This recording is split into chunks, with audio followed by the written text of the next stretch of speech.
పెట్టావంటగా, నీ పిల్లల జీవితం కోసం తాకట్టు పెట్టావంటగా, వాడేమో పనికి బాగుపడి ప్రయోజకులు అవుతాడని నువ్వు తాకట్టు పడితే వాడు ఇంకా గాలికి తిరుగుతూనే ఉన్నాడంటగా.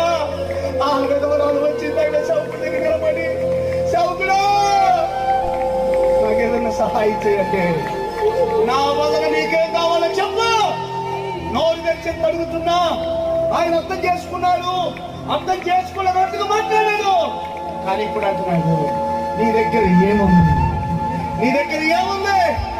నా దగ్గర ఒక నూనె కొండ ఉందయ్యా, నా దగ్గర ఒక నూనె కొండ ఉంది. ఒక్క పని చేస్తావా? ఇది సగమేనట్టుగా ఉంది, ఈ సగమే ఇంట్లోనే పెట్టు, ఇంటింటికి పో, ఇల్లు కడుక్కో.